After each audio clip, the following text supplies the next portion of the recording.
Students, आज के session में हम बात करेंगे इफ एल्स से रिलेटेड कुछ एक्सरसाइज की। तो आज हम दो क्वेश्चन कवर करने वाले हैं आज हम दो क्वेश्चन कवर करने वाले हैं जो कि हमारी इफ स्टेटमेंट से रिलेटेड हो। जैसे फर्स्ट क्वेश्चन की बात करते हैं। फर्स्ट क्वेश्चन है a library charge a fine for every book return late यानी कि क्वेश्चन का टाइटल जैसा आप यहाँ देख सकते हो कि एक लाइब्रेरी फाइन चार्ज करने वाली है अगर हम बुक लेट रिटर्न करते हैं। तो अगर अब उसके लिए कुछ रूल्स यहाँ पर दिए हुए हैं। फॉर फर्स्ट 5 डेज यानी अगर 5 या उससे कम दिन में बुक वापस दी जाती है तो फाइन 50 पैसे का होने वाला है। और उसके बाद एक दूसरी कंडीशन दी हुई है फॉर 6 to 10 डेज कि अगर आप 6 से 10 दिन के बीच में बुक वापस करते हो तो ₹1 आपको फाइन देना होगा। एंड इससे अगर ज़्यादा है तो अबव आपको 10 रुपीज़ का अगर आप 10 दिन से ज़्यादा करते हो, ज़्यादा दिन लेट बुक वापस करते हो तो ₹5 का आपको फाइन देना पड़ेगा। If you return the book after 30 days, अगर आप 30 दिन के बाद में बुक वापस करते हो तो आपको आपकी जो मेंबरशिप है वो कैंसिल हो जाएगी। हमें करना क्या है, इसमें यूजर से नंबर ऑफ डेज लेने हैं कि कितने दिन बाद उसने बुक को वापस किया है और उसको कितना फाइन देना पड़ेगा ये हमें यहाँ पर बताना है। तो जैसे कि कंडीशन से साफ पता चलता है कि 5 या उससे कम दिन पे वापस देने पे हमें 50 पैसे फाइन देना होगा। तो सबसे पहला टास्क है हमारा यूजर से नंबर ऑफ डेज लेना कि कितने दिन लेट उसने बुक वापस की है। तो वही सबसे पहले हम अपनी स्ट्रक्चर फॉलो करेंगे। studio.h हेडर फाइल लगाएंगे, फिर मेन फंक्शन। अब सबसे पहले हमें डेज यहाँ पर यूजर से लेने होंगे कि कितने दिन लेट उसने बुक वापस की। तो एक वेरिएबल डिक्लेयर किया मैंने इंटीजर और डेज। एंटर डेज, यहाँ पर मैंने यूजर से डेज लिए। जब भी आप कोई क्वेश्चन या प्रॉब्लम सॉल्व करोगे सी लैंग्वेज तो सबसे पहले आपको ये जानना होगा कि हमें यूजर से क्या इनपुट लेना है, यानी किन किन चीज़ों की हमें रिक्वायरमेंट है या हमें क्या कैलकुलेट करना है। सबसे पहले आपको कैलकुलेट क्या करना है और उस कैलकुलेट यानी उस टारगेट तक जाने के लिए आपको किन किन चीज़ों की वैल्यू या क्या क्या वैल्यूज आप यूजर से लेने वाले हैं। सबसे पहले आपको वैल्यूज लीजिए, उसके बाद कैलकुलेशन कीजिए और उसके बाद आउटपुट दीजिए। तो हम सिर्फ वैसे ही करने वाले हैं। सबसे पहले हम यूजर से डेज लेंगे, फिर इफ और एल्स इफ की मदद से हम चेक करेंगे कि कितना फाइन उसका होगा।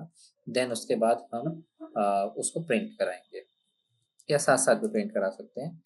तो जैसे यहाँ पे मैंने लिखा स्कैन एफ, और क्योंकि मैं एक इंटीजर वैल्यू ले रहा हूँ तो यहाँ पे मैंने लिखा %d और एड्रेस ऑफ डेज। तो यहाँ पे मैंने डेज लिए। अब मुझे चेक करना है इफ मैंने फर्स्ट कंडीशन लगाई कि अगर डेज लेस देन या फिर इक्वल है 5 के तो क्या होगा। तो मैंने लिख दिया प्रिंट एफ कि 50 पैसे का फाइन होगा। तो मैंने यहाँ लिख दिया फाइन इज 50 पैसे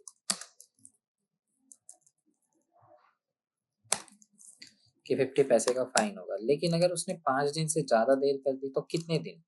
तो मैंने लिखा एल्स इफ कि अगर उसने 5 या 5 दिन से पहले वापस नहीं की है, उसने 10 या 10 दिन से पहले वापस की है। तो मैं यहाँ पे लिख रहा हूँ days less than equals to 10 कि अगर 5 दिन की लिमिट को वो क्रॉस कर जाता है, 10 दिन की देरी कर देता है तो प्रिंट एफ तो क्या होगा, फाइन होगा। Fine is ₹1।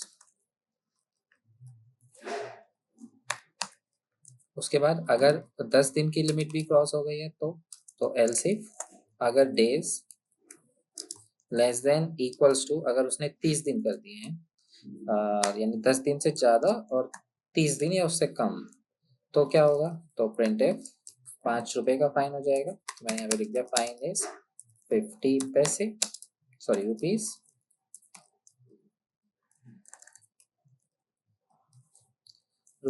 अगर 30 दिन से भी वो ज़्यादा बुक को वापस करने में देरी कर देता है तो एल्स क्या होगा, एल्स उसकी मेंबरशिप कैंसिल हो जाएगी। तो मैंने यहाँ पे प्रिंट एफ लिखा और यहाँ पे लिख दिया membership will be cancel,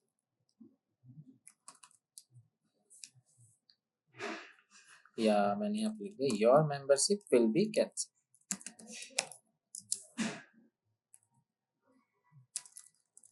your membership cancel, ठीक है। तो ये हो गया प्रॉब्लम सॉल्व। तो कितना आसान था।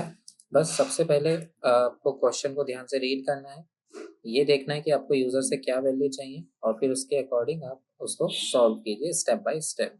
क्वेश्चन को ध्यान से पढ़ना जरूरी है, अपना मीनिंग निकालिए क्वेश्चन का क्या होगा, देन उसके बाद रन करना शुरू कीजिए। सबसे पहले प्लानिंग करना बहुत जरूरी होगा। तो जैसे मैंने इसको रन किया, अब ये हमारे से डेज पूछ रहा है, मैंने लिखा 3 डेज की देरी में बुक वापस की है, तो ये बोल रहा है फाइन आपका 50 पैसे होगा।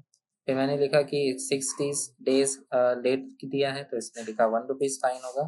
फिर मैंने लिखा कि 12 डेज की देरी से दी है, तो 50 रुपीज़, सॉरी 5 रुपीज़ होना चाहिए था, 5 रुपीज़ फाइन होगा। और अगर वो 30 दिन से ज़्यादा, फॉर एग्जाम्पल उसने 39 डेज कर दिए हैं, तो उसकी मेंबरशिप कैंसिल हो जाएगी। तो इस तरीके से हम इस प्रॉब्लम को सॉल्व कर सकते हैं इफ एल्स इफ का यूज करके। उम्मीद है आपको समझ में आ गया होगा। अब एक और क्वेश्चन की बात करते हैं, ये भी इफ एल्स इफ का ही एग्जांपल है। इसमें करना क्या है, एक प्रोग्राम लिखना है जो कि डेली लेबर की वेजेस कैलकुलेट करेगा। इसमें कुछ रेट दिए हुए हैं, अगर 8 घंटे लेबर वर्क करता है या उससे कम करता है, अप टू 8 आवर्स दिया हुआ है, तो 100 रुपीज का फाइन होगा। यानी कि अगर लेबर 4 घंटे भी काम करता है, 2 घंटे भी काम करता है, तो उसके 100 रुपीज कन्फर्म है, उसको 100 रुपीज देंगे। लेकिन आगे के लिए कुछ रूल दिया है, अगर वो 8 घंटे से ज्यादा काम करता है और 4 घंटे और काम कर देता है, तो उसको पर घंटे 30 रुपए मिल जाएंगे। यानी कि मान लीजिए अगर उसने 10 आवर वर्क किया, तो 8 घंटे के तो उसको 100 रुपीज मिलने वाले हैं, जबकि बचे हुए 2 आवर्स के उसको 30 रुपीज के अकॉर्डिंग या 30 रुपीज के रेट से दिए जाएंगे। यानी 30 रुपीज पर आवर होंगे और 10 आवर्स के उसके 160 रुपीज हो जाएंगे। अगर वो 4 दिन की सॉरी अगर वो और आगे के 4 घंटे काम करता है, तो उसको 40 रुपीज पर आवर एक्स्ट्रा मिलेंगे। अगर वो और 4 घंटे एक्स्ट्रा करता है, तो 50 रुपीज पर आवर एक्स्ट्रा मिलेंगे। और उसके बाद वो चाहे कितने भी ज़्यादा काम कर ले, उसको लास्ट में 30 रुपीज ही मिलेंगे एक्स्ट्रा पर आवर्स के। तो हमें इस क्वेश्चन में क्या करना है, यूजर से हमें आवर्स लेने हैं और देन कंप्यूट करना है वेजेस को। तो सबसे पहले मैंने लिखा यहाँ पे हैश, फिर इंक्लूड studio.h, फिर इंट मेन। एक वेरिएबल क्रिएट कर लिया है हमने यहाँ पे, जिसका नाम रखा है आवर्स, HOURS, और एक मैंने रख दिया वेजेस। और अभी वेजेस क्या है, 0, क्योंकि अभी तक हमने कैलकुलेट नहीं किया, तो मैंने वेजेस मान लिया है कि 0 रुपीज़ होगी। अब सबसे पहले मुझे यूज़र से आवर्स लेने हैं, तो मैंने लिख दिया यहाँ पे एंटर आवर्स, और फिर उसको स्कैन कर लिया, स्कैनर %t और एड्रेस ऑफ आवर्स। अब कंडीशन लगाएंगे। तो सबसे पहले मैंने इफ की शुरुआत की, इफ आवर्स, जो भी यूजर ने आवर्स डाले हैं क्या वो लेस देन इक्वल्स टू 8 है। अगर है तो क्या होगा, तो जो ये वेजेस है ये 100 रुपीज हो जाएगी। कि अगर वो 8 या उससे कम घंटे काम करता है, तो यहाँ पर हमने सक्सेसफुली इसको सॉल्व कर लिया इतने लॉजिक को, कि hours work rate applicable up to first 8 hours किया, जो शुरू के 8 घंटे होंगे उसमें 100 रुपये मिल जाएंगे। अब करते हैं नेक्स्ट 4 आवर्स के लिए। तो एल्स इफ, अब मैंने यहाँ पे लिखा आवर्स, नेक्स्ट 4 आवर्स यानी 8 घंटे से आगे के 4 आवर्स, यानी 8 + 4 12। अगर वो और आगे 4 घंटे काम करता है, तो वेजेस क्या होगी, वेजेस होगी 8 घंटे की, तो उसको 100 रुपीज मिल जाएंगे। अब बचे कितने हैं, मान लीजिए उसने 10 घंटे काम किया है, तो 8 घंटे के तो हमने 100 रुपीज दिए हैं। अब बचे हुए 2 घंटे के 30 रुपीज पर आवर एक्स्ट्रा देने होंगे। तो उसके लिए हमने यहाँ पे क्या किया, जो उसने यूजर ने आवर्स डाले थे उसमें से हमने माइनस कर दिए हैं 8 को, और जितने भी बैलेंस आवर्स बचे हुए हैं उसको हमने यहाँ पे 30 रुपीज से कैलकुलेट कर लिया है। यानी कि अगर उसने 10 घंटे काम किया, तो 10 - 8 बैलेंस रहेगा हमारे पास 2 आवर्स, तो 2 × 30, यानी कि ये हो जाएगा हमारा 60 + 100, तो 160 रुपीज। ऐसे ही एल्स इफ अगर hours less than equals to होते हैं 16 की, तो क्या होगा, तो वेजेस होगी 8 घंटे के 100 रुपये हो जाएंगे, प्लस आगे के 4 घंटे के क्योंकि वो 12 आवर्स क्रॉस कर चुका है तो 120 रुपीज 4 into 30 यानी 120 प्लस अब बचे हुए घंटे। तो यहाँ पे मैंने फिर से लिखा आवर्स माइनस 12, ये जो बचे 12 घंटे हटाने के बाद में सॉरी आवर्स हटाने के बाद में जो बचे हुए आवर्स होंगे उनको हम 40 रुपीज से देंगे। ऐसे ही else if hours less than equals to हो जाता है 20 के, तो क्या होगा, तो वेजेस होगा 100 रुपये 8 घंटे के, 12 घंटे के यानी 9 10 11 और 12 घंटे के 120 रुपये हो जाएंगे। अब 13 14 15 और 16 घंटे के हो जाएंगे 160 रुपीज। अब जो बचे हुए आवर्स हैं तो आवर्स माइनस, क्योंकि हम पहले ही 16 आवर्स ही दे चुके हैं तो जो भी बचे हुए आवर्स हैं उसकी मल्टीप्लाई हो जाएगी 50 से। ऐसे ही लास्ट में हम लिखेंगे एल्स की अगर इससे भी ज़्यादा उसने काम किया तो वेजेस उसकी होगी 100 रुपीज 8 आवर्स के, 120 rupees next 4 hours, 160 rupees next 4 hours. तो ये हो चुकी है इसकी 16 आवर्स की सैलरी। अब मैंने यहाँ पे 17 18 19 और 20 आवर्स की लिख दिया 200 रुपीज प्लस आवर्स -20 और जितने भी बचे हुए आवर्स हैं उसकी हमने मल्टीप्लाई कर दिया 30 से, क्योंकि यहाँ पे हमें लास्ट में बताया हुआ है कि 30 रुपीज रेस्ट को देने हैं, मतलब बचे हुए आवर्स को 30 रुपीज से देने हैं। तो इस तरीके से हम यहाँ पर ये कैलकुलेशन करेंगे। अब हमें क्योंकि आउटपुट में प्रिंट करना है वेजेस को, तो मैंने यहाँ पे लिखा प्रिंट वेजेस इज % इंटीजर के लिए और वेजेस यहाँ पे प्रिंट कर दिया वेजेस को और अब रिटर्न 0 से प्रोग्राम को खत्म कर दिया। तो अब अगर हम इसको रन करते हैं तो यहाँ पर आ जाएगा एंटर आवर्स कितने घंटे काम किया, मैंने लिख दिया 7 घंटे, तो ये दिखा रहा है 100 रुपये उसको मिल जाएंगे। मैंने लिखा 8 घंटे तो कह रहा है 100 रुपीज़ मिल जाएंगे।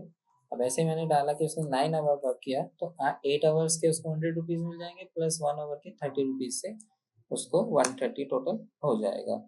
ऐसे ही अगर मैंने यहाँ पे लिख दिया 24 आवर्स से कितने मिलेंगे तो उसने वेजेस इज 4 लिखा है, चेक करते हैं। 24 आवर्स मैंने यहाँ पे डाले थे, यानी ये कंडीशन गलत हो गई है और ये वाली कंडीशन यहाँ पे सही होती है। ओके मैंने यहाँ पे आवर्स -20 मैंने अंदर लिख दिया। ओके हाँ अब सही है। अब अगर ये 24 आवर्स वर्क करता है तो 700 रुपीज़ इसको मिल जाएंगे। ऐसे अगर वो 100 आवर्स वर्क करता है तो उसको 2980 रुपीज़ मिल जाएंगे। तो इस तरीके से हम ये वाली प्रॉब्लम को सॉल्व कर सकते हैं। तो आप ये प्रोग्राम्स बनाकर देखिए। क्वेश्चन मैं आपको दिखा देता हूँ एक बार फिर से। तो फर्स्ट क्वेश्चन हमारा ये वाला है, आप इसका स्क्रीनशॉट लीजिए और खुद से करने की ट्राई कीजिए।